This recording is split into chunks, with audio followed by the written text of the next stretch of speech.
Career guide 24/7 में सभी का बहुत बहुत स्वागत है। दोस्तों, आज हम बात करने वाले हैं एक बहुत ही जबरदस्त सरकारी नौकरी के बारे में। जी हां, जल विभाग में 2026 के लिए एक शानदार भर्ती निकली है। चलिए इसके बारे में सब कुछ A to Z डिटेल में समझते हैं। तो इस पूरी जानकारी को समझने के लिए हम 4 जरूरी चीजों पर नजर डालेंगे। पहले देखेंगे कि ये मौका असल में है क्या। फिर बात करेंगे कौन कौन सी पोस्ट हैं और सैलरी कितनी है। इसके बाद सबसे जरूरी अप्लाई कैसे करना है और आखिर में जानेंगे कि सिलेक्शन कैसे होगा। तो चलिए फटाफट शुरू करते हैं। तो क्या 2026 में एक पक्की सिक्योर सरकारी नौकरी की तलाश है? अगर हां, तो समझिए कि ये मौका बिल्कुल सही जगह पर आया है। ये एक ऐसी भर्ती है ना जिसे बिल्कुल भी नजरअंदाज नहीं किया जा सकता। चलिए तो शुरू करते हैं हमारे पहले सेक्शन से और समझते हैं कि ये अपॉर्चुनिटी है क्या। देखिए, ये जो भर्ती है ये सीधी भारत सरकार के जल शक्ति मंत्रालय यानी मिनिस्ट्री ऑफ जल शक्ति के अंडर है। मतलब एक बहुत बड़ी और भरोसेमंद जगह पर काम करने का मौका। अच्छा, अब इसकी कुछ खास बातें जान लेते हैं जो इसे और भी बढ़िया बनाती हैं। सबसे पहली बात, ये ऑल इंडिया वैकेंसी है। मतलब भारत के किसी भी कोने से कोई भी अप्लाई कर सकता है, पुरुष हो या महिला। दूसरी बात, अप्लाई करने का तरीका ऑफलाइन है। और सबसे बड़ी बात, एप्लीकेशन फीस 0 है। जी हां, किसी भी कैटेगरी के लिए कोई फीस नहीं देनी है, एकदम फ्री। ठीक है, तो ये तो हो गई मोटी मोटी बात। अब आते हैं दूसरे सेक्शन पर और थोड़ा गहराई में जाते हैं। देखते हैं कि कौन कौन सी पोस्ट्स हैं, तनख्वाह कितनी मिलेगी और हां, कौन कौन इसके लिए एलिजिबल है। तो देखिए, यहां पर कई अलग अलग तरह के पद हैं। एडमिनिस्ट्रेटिव ऑफिसर के लिए सैलरी है पूरे 80,000 रुपये महीना, बहुत बढ़िया सैलरी है। अकाउंट ऑफिसर के लिए 70,000 रुपये, डेटाबेस ऑपरेटर के लिए 40,000 और मल्टीटास्किंग स्टाफ यानी MTS के लिए भी 30,000 रुपये महीना मिलेगा।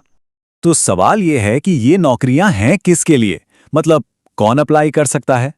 तो सुनिए, ये मौका सबके लिए है, चाहे कोई फ्रेशर हो जिसने अभी अभी ग्रेजुएशन पूरी की हो या जिसके पास कोई डिप्लोमा हो, यहां तक कि पोस्ट ग्रेजुएट और जो लोग पहले से कहीं और काम कर रहे हैं, मतलब एक्सपीरियंस प्रोफेशनल्स, वो भी सरकारी नौकरी के इस मौके का फायदा उठा सकते हैं। हाँ, लेकिन एक बहुत जरूरी बात है जिसका ध्यान रखना होगा। हर पोस्ट के लिए ना कुछ खास क्वालिफिकेशंस रखी गई हैं और उन्हें पूरा करना कंपलसरी है। चलिए इसको थोड़ा और साफ साफ समझ लेते हैं। देखिए, अगर एडमिनिस्ट्रेटिव ऑफिसर बनना है तो मैनेजमेंट या कंप्यूटर एप्लीकेशन में मास्टर्स डिग्री होनी चाहिए। अकाउंट ऑफिसर के लिए कॉमर्स या फिनेंस में ग्रेजुएशन जरूरी है। डेटाबेस ऑपरेटर के लिए या तो साइंस या इंजीनियरिंग में ग्रेजुएट हो या फिर इंजीनियरिंग में डिप्लोमा किया हो। और जो MTS की पोस्ट है उसके लिए तो किसी भी सब्जेक्ट में डिग्री या डिप्लोमा चलेगा।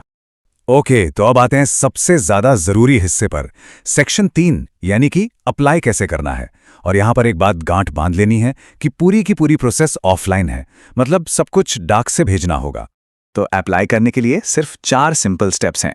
स्टेप नंबर 1, सबसे पहले ऑफिशियल नोटिफिकेशन को बहुत ध्यान से एक एक लाइन पढ़नी है। स्टेप नंबर 2, एक सादे कागज पर एप्लीकेशन फॉर्म भरना है और साथ में अपना CV मतलब बायोडेटा लगाना है। स्टेप नंबर 3, जितने भी जरूरी डॉक्यूमेंट्स हैं उन सबकी फोटोकॉपी अटैच करनी है। और आखिरी स्टेप नंबर 4, इस पूरे लिफाफे को ऑफिशियल एड्रेस पर डाक से भेज देना है, बस। अब बात करते हैं कि साथ में लगाना क्या क्या है। देखिए, डॉक्यूमेंट्स की एक चेकलिस्ट बना लीजिए। आधार कार्ड, अपनी नई पासपोर्ट साइज फोटो, सिग्नेचर, अपनी सारी पढ़ाई के सर्टिफिकेट्स, कास्ट सर्टिफिकेट अगर लागू होता है तो, और एज प्रूफ मतलब उम्र का कोई सबूत। ये सब पहले से तैयार रखेंगे तो आसानी होगी। तो अब सबसे बड़ा सवाल, ये ऑफिशियल नोटिफिकेशन और फॉर्म भेजने का एड्रेस ये मिलेगा कहां से? तो इसके लिए एक बहुत ही आसान तरीका है। बस नीचे कमेंट सेक्शन में अपने राज्य और जिले का नाम लिख दीजिए। मैं आपको इसका डायरेक्ट लिंक वहीं पर प्रोवाइड करा दूंगा। है ना आसान? तो फटाफट कमेंट कर दीजिए। ठीक है, तो अप्लाई करने का तरीका समझ आ गया। अब चलते हैं अपने आखिरी सेक्शन की तरफ और देखते हैं कि अप्लाई करने के बाद होगा क्या, मतलब सिलेक्शन प्रोसेस क्या है। और दोस्तों, यकीन मानिए, इस भर्ती की जो सबसे बड़ी सबसे खास बात है वो है इसका सिलेक्शन प्रोसेस। आमतौर पर क्या होता है, सरकारी नौकरी मतलब पहले रिटन एग्जाम, फिर इंटरव्यू, फिर लंबा इंतजार, है ना? लेकिन यहां कोई रिटन एग्जाम नहीं है। जी हां, आपने सही सुना, कोई परीक्षा नहीं।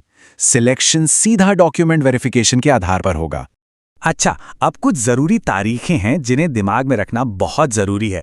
देखिए, एप्लीकेशन तो शुरू हो चुकी हैं, लेकिन जो आखिरी तारीख है वो है 30 अप्रैल 2026।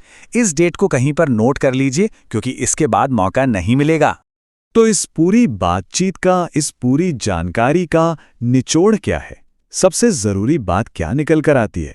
सबसे ज़रूरी बात यह है कि ये एक सीधी भर्ती है, डायरेक्ट रिक्रूटमेंट, जिसमें ना तो कोई एग्ज़ाम है और ना ही कोई एप्लीकेशन फीस। दोस्तों, ऐसे सुनहरे मौके बार बार नहीं आते। अब आगे बढ़ने से पहले एक बहुत बहुत ज़रूरी चेतावनी। प्लीज़ नौकरी के नाम पर होने वाली धोखाधड़ी से हमेशा सावधान रहें। देखिए, ये जो जानकारी हम दे रहे हैं ये सिर्फ सूचना के लिए है। किसी भी नौकरी पर अप्लाई करने से पहले हमेशा उसकी ऑफिशियल वेबसाइट पर जाकर हर डिटेल को डबल चेक जरूर करें। और एक बात हमेशा याद रखें, नौकरी के लिए कभी भी किसी को पैसे नहीं देने हैं। अगर कोई भी नौकरी दिलाने के नाम पर पैसा मांगे तो समझ जाइए कि वो फ्रॉड है। हमेशा सतर्क रहें। तो ये थी जल विभाग भर्ती 2026 की पूरी जानकारी। उम्मीद है सब कुछ अच्छे से समझ आ गया होगा।